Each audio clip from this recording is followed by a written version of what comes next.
I've been intrigued by this question of whether we could evolve or develop a sixth sense, a sense that would give us seamless access and easy access to meta information or information that may exist somewhere that may be relevant to help us make the right decision about whatever it is that we're coming across.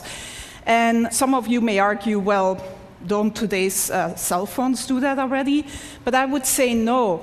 When you meet someone here at TED, and this is the top networking place, of course, of the year, you don't shake somebody's hand and then say, can you hold on for a moment while I take out my phone and Google you?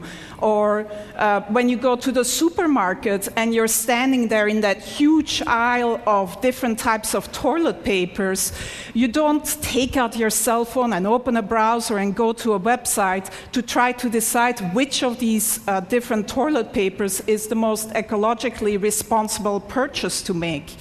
So we don't really have easy access to all this relevant information that can just help us make optimal decisions about what to do next and what actions to take.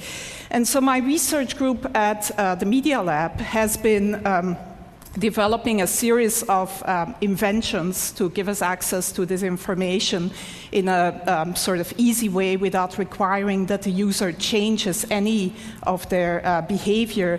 And I'm here to unveil our latest effort and most successful effort so far, which is still very much a work in process. I'm actually wearing the device right now, and we've sort of cobbled it together with components that are off the shelf, and that, by the way, only cost $350 at this point in time.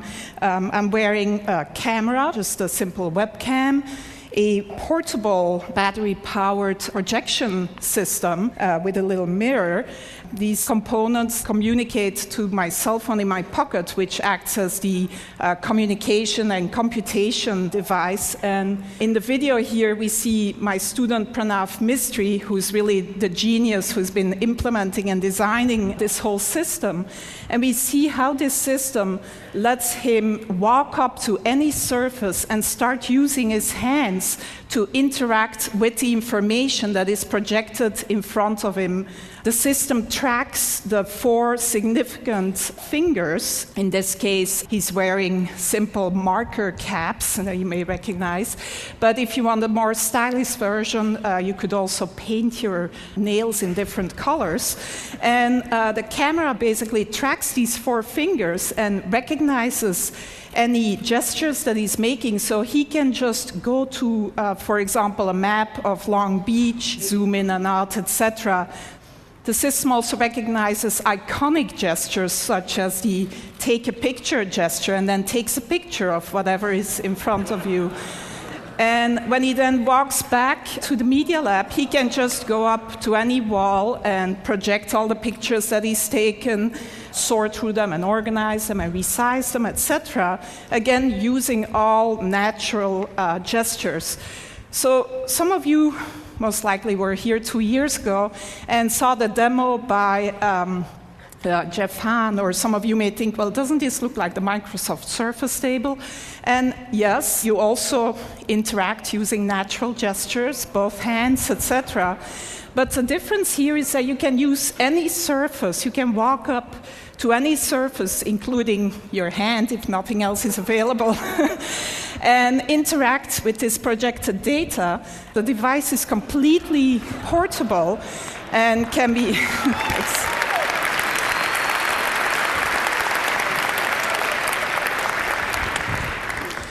So one important difference is that it's totally mobile. Another even more important difference is that in mass production, this would not cost more tomorrow than today's cell phones, and would actually not sort of be a bigger package and could look a lot more stylish than this version that I'm wearing around my neck.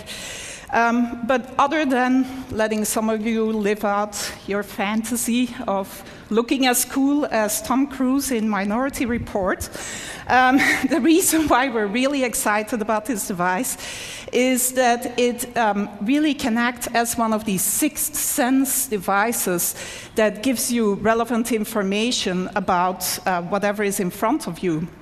So we see Pranav here going into the supermarket, and he's shopping for some paper towels. And as he picks up a product, the system can recognize the product that he's picking up using either image recognition or marker technology and give him the green light or an orange light. He can ask for additional information. So this particular choice here is a particularly good choice given his personal criteria. Some of you may want the toilet paper with the most bleach in it rather than the most ecologically responsible choice. But if he picks up a book in the bookstore, he can get the Amazon rating, gets projected right on the cover of the book. This is Juan's book, our previous speaker, which gets a great rating, by the way, at Amazon. And so Pranav turns the page of the book and can then see additional information about the book, reader comments, maybe sort of information by his favorite critic, etc.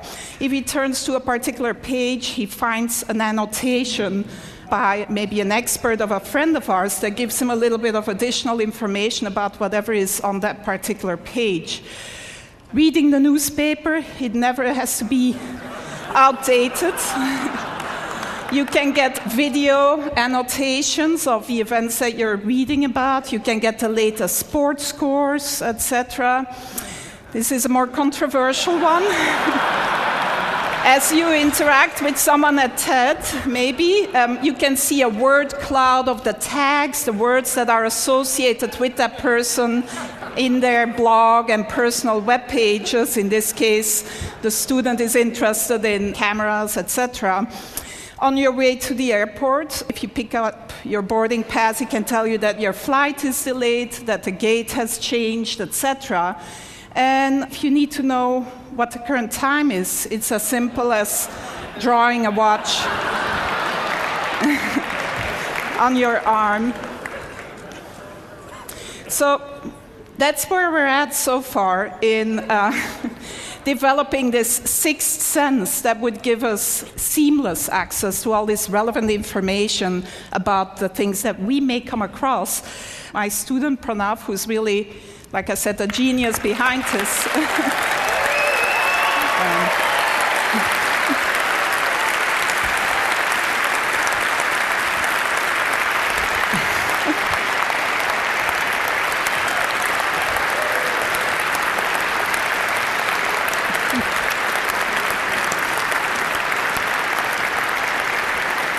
He does deserve a lot of applause because I don't think he's slept much in the last 3 months, actually.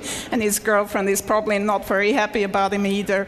But it's not perfect yet. It's very much a work in progress. And who knows, maybe in another 10 years, we'll be here with the ultimate sixth sense brain implant. Thank you.